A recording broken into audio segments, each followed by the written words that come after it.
महाविद्यालय स्तर पर विविध प्रतियोगिताओं का आयोजन इन दिनों चल रहा है। मालूम हो कि महाविद्यालय स्तर पर, जिला स्तर पर, संभाग स्तर पर और इसके बाद राज्य स्तर पर विविध तरह की प्रतियोगिताओं का आयोजन करके प्रतिभाओं को निखारने का काम लगातार किया जा रहा है। शिक्षा विभाग के माध्यम से आयोजित होने वाली इस प्रतियोगिताओं का आयोजन लगातार किया जा रहा है, जिसमें साहित्यिक पक्ष की प्रतियोगिता का आयोजन डॉक्टर विजयलाल स्मृति महाविद्यालय दमोह जिला मुख्यालय पर आयोजित किया गया, जिसमें प्रश्न मंच, वाद विवाद प्रतियोगिता एवं भाषण प्रतियोगिता का आयोजन किया गया, जिसमें जिले के 7 महाविद्यालय के प्रतिभागियों ने हिस्सेदारी की। विविध विषयों पर जहां भाषण प्रतियोगिता में युवा विषय पर बच्चों ने अपने विचार रखे, तो वहीं निजीकरण के विषय में वाद विवाद प्रतियोगिता में सभी प्रतिभागियों ने अपनी बात कही। तो वहीं प्रश्न मंच प्रतियोगिता का आयोजन भी यहां पर किया गया। वाद विवाद में दोनों ही पक्षों ने निजीकरण के विरोध में और निजीकरण के पक्ष में अपनी बात रखी। तो वहीं भाषण प्रतियोगिता में दिए गए विषय में अपनी बात रखते युवा नजर आए। युवाओं के द्वारा कॉलेज स्तर की प्रतियोगिताओं के बाद अब जिला स्तर की प्रतियोगिताओं में हिस्सेदारी की गई है। ऐसे में सभी प्रतिभागियों के द्वारा अपनी प्रतिभा का प्रदर्शन किया गया। मालूम हो कि शिक्षा विभाग के माध्यम से इस तरह की प्रतियोगिताओं का आयोजन प्रतिभाओं को निखारने के लिए किया जाता है और यह आयोजन लगातार जारी है। क्या कुछ कहा प्रतिभागियों ने और आयोजनकर्ताओं ने, आपको सुनाते हैं। Bureau report, ACN news.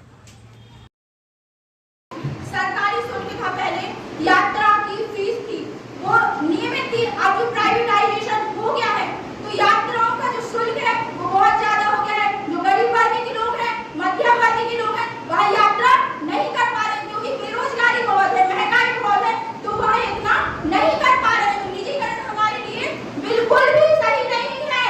आज का हमारा टॉपिक है कि इस सदन की राय में निजीकरण से देश का विकास संभव है। इस पर अपने विचार में प्रस्तुत करती हूँ। इसके पक्ष में हमारे देश में निजीकरण की शुरुआत 1991 में हुई।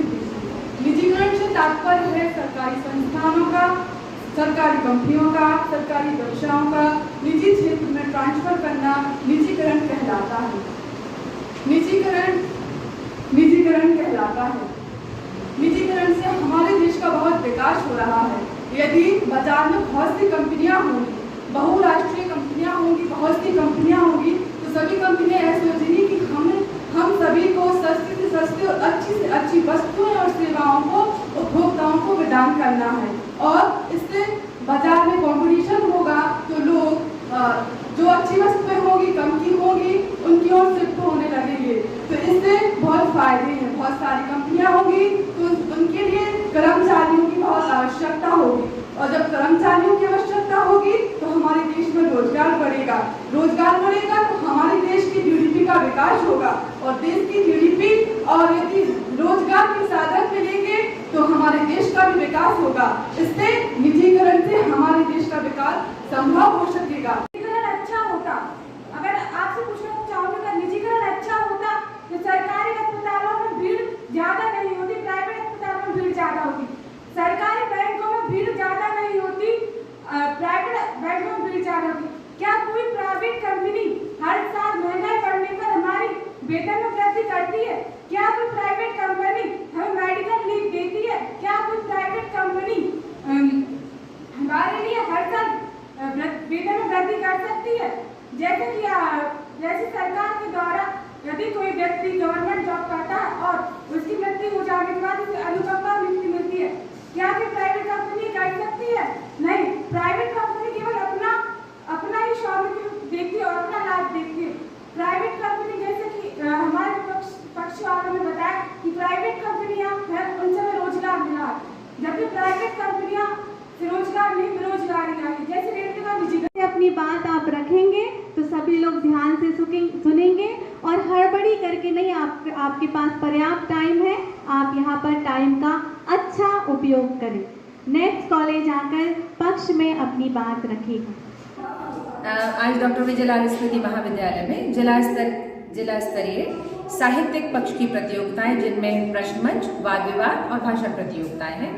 आज की प्रतियोगिता में 7 महाविद्यालयों ने पार्टिसिपेट किया है और इस वक्त वाद विवाद प्रतियोगिता चल रही है। जिसका विषय है कि निजीकरण से ही देश का विकास संभव है। इसके साथ ही जो भाषण प्रतियोगिता है उसका विषय है कि युवा ही इस देश को बदल सकते हैं। हर्ष का विषय है, आजकल वैसे तो युवा बहुत प्रतियोगिताओं में भाग नहीं लेते हैं, उनको अपनी पढ़ाई से मतलब होता है, पर हर्ष का विषय है कि आज 7 कॉलेजों के प्रतियोगी आए हैं और सभी बड़ी उत्साह के साथ प्रतियोगिताओं में भाग ले रहे हैं। अगर आप हमारे चैनल की खबरें अपने व्हाट्सएप पर देखना चाहते हैं तो हमारे ऊपर दिए नंबर पर अपना नाम पता व्हाट्सएप करें। हम आपको पर्सनल नंबर पर दमोह ज़िले की खबरें भेजेंगे। इसके साथ ही हमारे चैनल को सब्सक्राइब करके भी आप खबरें प्राप्त कर सकते हैं।